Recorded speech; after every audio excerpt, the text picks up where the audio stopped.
Chilli powder ಸಖತ್ ಖಾರ ಬಣ್ಣ ಮತ್ತು ರುಚಿ ಆಚಿ ಚಿಲ್ಲಿ ಪೌಡರ್. ಸ್ಯಾಂಡಲ್ವುಡ್ ನಟಿ Divya Suresh hit and run ಕೇಸ್ಗೆ ಸಂಬಂಧಪಟ್ಟಂತೆ ಅತಿ ವೇಗ ಮತ್ತು ನಿರ್ಲಕ್ಷ್ಯದ ಚಾಲನೆಗೆ ಮಹಿಳೆಗೆ ಕಾಲು ಮುರಿತ ಆಗಿದೆ. ಅಕ್ಟೋಬರ್ 4ರ ರಾತ್ರಿ 1:30 ಸುಮಾರಿಗೆ ನಡೆದಿದ್ದಂಥ ಅಪಘಾತ ಇದು. ಬೆಂಗಳೂರಿನ ಬ್ಯಾಟರಾಯನಪುರ ಎಂಎಂ ರಸ್ತೆಯಲ್ಲಿ ಅಪಘಾತ ನಡೆದಿದೆ.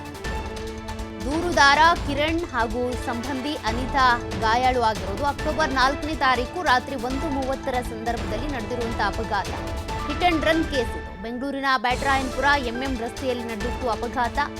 ದೂರುದಾರ ಕಿರಣ್ ಹಾಗೂ ಸಂಬಂಧಿ ಅನಿತಾ ಇಬ್ಬರೂ ಕೂಡ ಈ ಅಪಘಾತದಲ್ಲಿ ಗಾಯಾಳು ಅನಿತಾಗೆ ಹೊಟ್ಟೆ ನೋವು ಹಿನ್ನೆಲೆ ಆಸ್ಪತ್ರೆಗೆ ಹೋಗ್ತಾ ಇದ್ರು. ಈ ವೇಳೆ ಕಪ್ಪು ಬಣ್ಣದ ಕಾರಿನಲ್ಲಿ ಬಂದು ಡಿಕ್ಕಿ ಹೊಡೆದು ಎಸ್ಕೇಪ್ ಆಗಿರೋದು. ಸಿಸಿಟಿವಿ ದೃಶ್ಯವನ್ನ ಆಧರಿಸಿ ವೆಹಿಕಲ್ ಟ್ರೇಸ್ ಮಾಡಿದ್ರು ಪೊಲೀಸರು. ಈ ಬಗ್ಗೆ ಅಕ್ಟೋಬರ್ 7ನೇ ತಾರೀಕು ದೂರನ್ನ ದಾಖಲು ಮಾಡಿದ್ರು ಕಿರಣ್.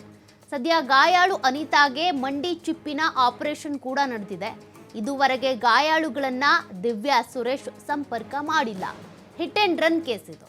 ಗುದ್ಕೊಂಡು ಹೋಗಿದ್ದಲ್ಲದೆ ಗಾಡಿ ನಿಲ್ಲಿಸಿಲ್ಲ, ಅವ್ರನ್ನ ವಿಚಾರಿಸಿಲ್ಲ, ಹಾಗೆ ಎಸ್ಕೇಪ್ ಆಗಿದ್ದಾರೆ. ಹೀಗಾಗಿ ಹಿಟ್ ಅಂಡ್ ರನ್ ಕೇಸ್ ಈಗ ದಾಖಲಾಗಿದೆ ದಿವ್ಯಾ ಸುರೇಶ್ ವಿರುದ್ಧ.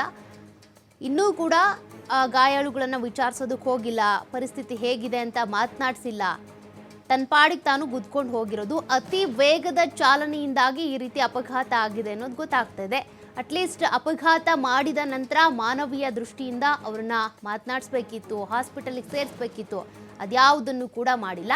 ಹಾಗಾಗಿ ಅವರಿಗೆ ಆಕ್ಸಿಡೆಂಟ್ ಮಾಡಿ ಎಸ್ಕೇಪ್ ಆಗಿರೋದ್ರಿಂದ ಹಿಟ್ ಅಂಡ್ ರನ್ ಕೇಸ್ ಈಗ ದಿವ್ಯಾ ಸುರೇಶ್ ವಿರುದ್ಧ ದಾಖಲಾಗಿದೆ.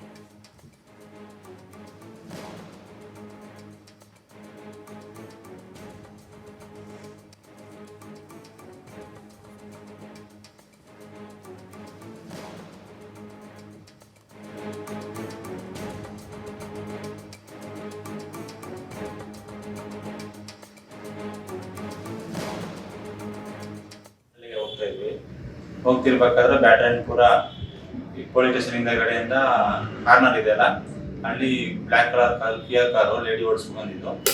ಏಕೆ ಕೂತ್ಬಿಟ್ಟು ಒಂದೇ ಸಾರಿ ನಿಲ್ಲಿಸ್ತಾ ಇಲ್ಲ, ಅವರು ಸ್ಟಾಪ್ ಮಾಡಲಿಲ್ಲ. ನಾವು ಹೋಗ್ತಾ ಇದ್ದೀವಿ ನಿಲ್ಲಿಸಿ ಅಂತ ಏನು ನಿಲ್ಲಿಸ್ಲಿಲ್ಲ, ಹಂಗೆ ಹೋಗ್ಬಿಟ್ಟು ಕೂತ್ಕೊಂಡು. ಆಮೇಲೆ ಮಾಮೂಲಿ ನಾವು ತುಂಬಾ ಕಾಲು ಓಪನ್ ಆಗಿರೋದ್ರಿಂದ ನಿಂತವ್ರಿಗೆ ಹಾಸ್ಪಿಟ್ಲಿಗೆ ಕರ್ಕೊಂಡು ಹೋಗಿ ಪೊಲೀಸರೇ ಬಂದು ಸಜೆಸ್ಟ್ ಮಾಡಿದ್ರು. ಅವ್ರನ್ನ ಒಂದು ಅರ್ಜೆಂಟಾಗಿ ಎಮರ್ಜೆನ್ಸಿಗೆ ಆಪರೇಷನ್ಗೆ ಕರ್ಕೊಂಡು ಹೋಗಿ ನಿಮ್ ಲೈಫ್ ಹಾಸ್ಪಿಟಲ್ ಅಡ್ಮಿಟ್ ಮಾಡಿ ಮತ್ತೆ BJS ಕರ್ಕೊಂಡು ಹೋಗಿ BJS ಅಲ್ಲಿ ಈಗ ಆಪರೇಷನ್ ಆಗಿ ಮತ್ತೆ ಟ್ರೀಟ್ಮೆಂಟ್ ನಡೀತಾ ಇದೆ.